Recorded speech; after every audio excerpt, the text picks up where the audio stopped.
It's a pleasure to be here today with our partners to highlight Florida's lowest crime rate in 41 years.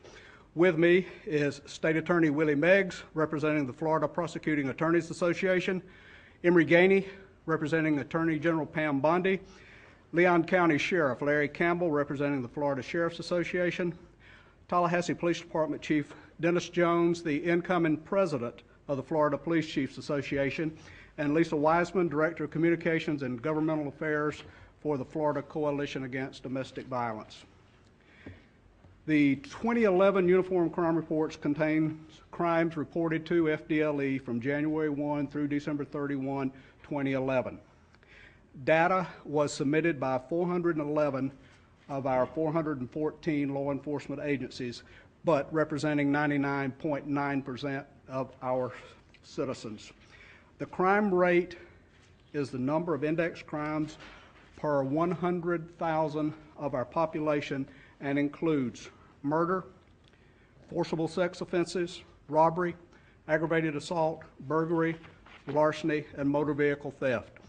We began tracking those crimes in 1971, and Floridians are safer today than at any other time since that date. The 2011 numbers show that the overall crime rate dropped 0.8%. Crime volume declined a fraction of a point. However, overall crime is down 3.7%. Murder is down 0.2%. Forcible sex offenses are down a fraction. Robbery is down 1.8%, and aggravated assault has dropped 5%. Overall, property crimes increased about 0.5%. Burglary and larceny each rose about 0.75%, but motor vehicle thefts are down 4.4%. And domestic violence crime continued their decline in 2011 with a 1.5% drop as compared to the 2010 numbers. Let me also note that Uniform Crime Reports captures deaths of law enforcement officers, those killed by criminal causes as well as accidental deaths. Florida has more than 40,000 law enforcement officers, and each day they leave their homes expecting to return to their families. 2011 proved to be a bad year, with 7 law enforcement officers and 1 correctional officer killed due to criminal acts, and 3 law enforcement officers killed accidentally but in the line of duty. And already this year, 2 law enforcement officers and 1 correctional officer have been feloniously killed. Our state is safer than ever before, and it's important to remember these men and women who have paid the ultimate price to help make it that way.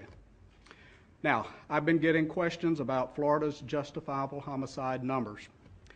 Uniform Crime Reports defines justifiable homicide as the killing of a perpetrator of a serious criminal offense, either by a law enforcement officer in the line of duty or by private citizens during the commission of a serious criminal felony.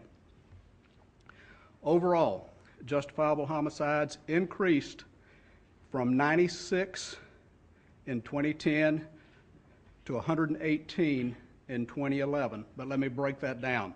70 felons were killed by police officer compared to 56 in 2010, and 48 felons were killed by private citizens in 2011 compared to 40 in 2010. So you saw an increase of about 25% on law enforcement officer justifiable homicide and an increase of about 20% for civilian justifiable homicides. We appreciate the continued support and leadership of Governor Scott, the Cabinet, and the Legislature, and I especially want to thank Florida's law enforcement community for their hard work and dedication to keep our citizens and visitors safe. That I believe we're winning this war on crime because Florida has eventually and finally gotten serious about doing something about crime. The legislature has been great. Our governor and our past governors have signed legislation that has given us the tools that we need to accomplish the tasks that we have.